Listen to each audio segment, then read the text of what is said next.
When Schedule 1 dropped on Steam, it didn't just arrive, it exploded. Just under 500,000 players jumped into Highland Point overnight, making it one of the biggest indie game hits of all time. But just weeks later, the game's population plummeted by 90%. Is Schedule 1 dying already? Or is everyone just being a little bit dramatic? Today we'll find out what went wrong, what's happening next, and what Tyler's plans are for the future. And the big one, if Schedule 1 has any chance of making a comeback. But before we begin, a huge thanks to War Thunder for sponsoring this video. The journey begins in late March 2025. Schedule 1 goes viral, everybody from your friends to your favourite streamer is building their virtual drug empire. And within a matter of days it tops the likes of GTA 5 on Steam. Insane, right? But fast forward a month or two, and the buzz fades. Player counts drop from nearly 460,000 down to just 30,000. What went wrong? Maybe outrunning the same sluggish cops and baking your 1000th batch of weed brownies wasn't quite as addictive as we thought. But jokes aside, is Schedule 1 to blame? Because other games like Valheim also exploded at launch, then tanked hard. Are we as gamers getting bored too quickly, always chasing the next best thing, or are game developers just too slow? Well, I sadly don't have all the answers, but what does the community think? Some say Schedule 1 got stale too quickly, calling it a repetitive sandbox with zero challenge, whilst others passionately defending it, insisting it's early access, chill and give Tyler time. And many other players, maybe even like you, are simply waiting on the sidelines, ready to jump back in when Tyler delivers big. But that brings me on to my next point. Updates come in waves, every month to be exact, and Tyler is a solo developer, meaning his progress will naturally be a lot slower than other games.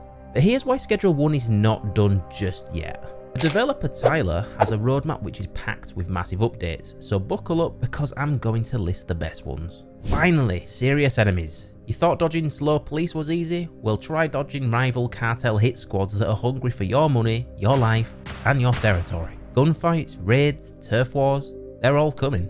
North and South City expansion. Highland Point is expanding, with entirely new districts, more hideouts, secret labs, and massive spaces to explore or exploit, meaning your empire's about to get way bigger. The only information we really have on this right now is that the North expansion will be a more luxury estate, whilst the South will be a bit more of a ghetto estate. But I'm excited to see what he does with it. New illegal substances such as MDMA and shrooms. Ecstasy, psychedelic mushrooms, you name it, Tyler is turning up the heat with this one. Each new substance with unique production chains, street effects, and risks. Does this mean business could be booming again? I think so. And there is a lot of future updates to cover, which is why I'll leave the Trello roadmap that I'm referencing linked in the description for you to read after this video at your own pace. And wait, what's that sound? It's War Thunder, baby! The most comprehensive vehicle combat game free on PC, consoles and mobile. Command over 2,500 tanks, planes, helicopters and ships, from 1920s biplanes to modern jets and battle tanks across 10 nations. Jump into intense PvP combat with authentic vehicles, vivid graphics and detailed sound effects. If your vehicle is destroyed, War Thunder shows you exactly what happens in X-ray view. See where shells penetrated, which components were damaged, and what led to the destruction of your vehicle. Join more than 70 million players worldwide and discover rich military history content. Use the links in the descriptions or the pinned comment to sign up.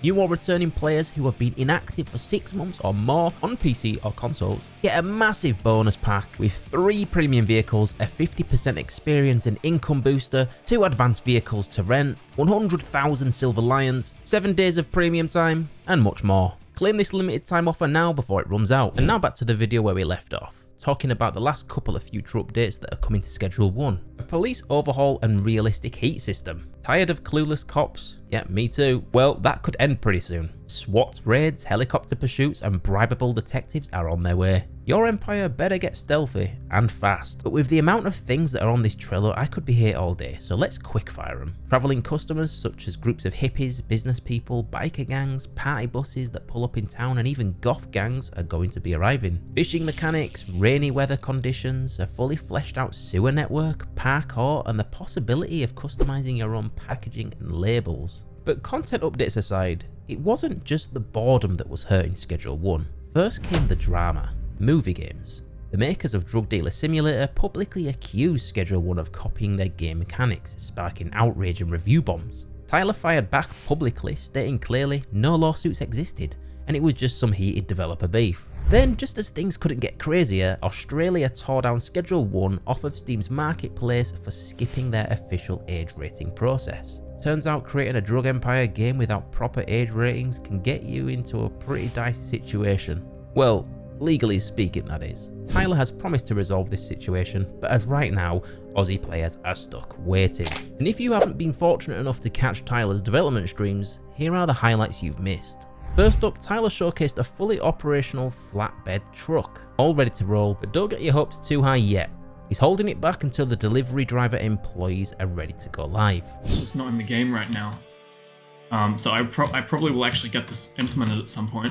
I'll probably actually maybe add this in when I add driver employees. Good time for it. And for all those impatient fans out there, Tyler's officially planning to expand his solo team. He's looking to hire an artist first, hoping it will speed up his development so he can focus primarily on programming his game. Everybody's pretty hyped for the mansion property, and Tyler has actually confirmed it's finally dropping.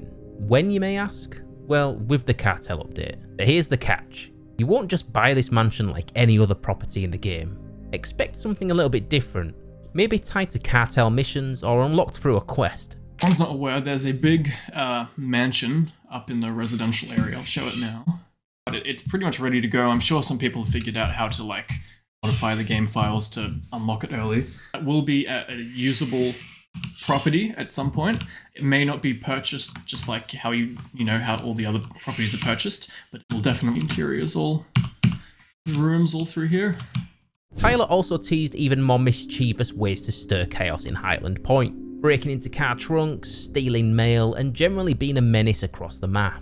And lastly, Tyler revealed an unexpected gem, a fully functioning forklift that he created early on in the game's development but forgot about. So now he's brainstorming creative ways to finally squeeze this forklift into the game. So the question remains, is Schedule 1 a dying game after all? Well, nobody truly knows, but if history has taught us anything, it's that games like Schedule 1 typically explode, dip, and bounce back hard. Remember Valheim like I mentioned earlier in this video? Massive launch, huge decline, but now every update sees thousands returning. Schedule 1 is likely set to follow the same pattern, with every big update potentially re-sparking that original excitement, bringing back hundreds of thousands of potential players. So what do I think? Schedule 1 isn't dead, it's just getting started. Tyler's ambitious updates, fresh content, and constant attention to community feedback could ignite another massive wave of popularity in my opinion. The real question is, will you return back to the game when we get a big update such as the Cartel Wars, or has the ship just sailed for you? Drop your thoughts below because I'm genuinely interested in what you have to say. And hit subscribe because when these updates do drop, I'll be right here diving into the chaos. And that is it for the video, but before you go, make sure you check out today's sponsor War Thunder in the description or the pinned comment. Take advantage of the massive bonus pack on PC or console, including 3 premium vehicles, a 50% experience and income booster, 2 advanced vehicles to rent, 100k Silver Lions, 7 days of premium time, and much more. You can binge some of my other Schedule 1 content on screen right now if you'd like. I appreciate you making it this far into the video, so go on, get clicking them. But until next time, bye bye.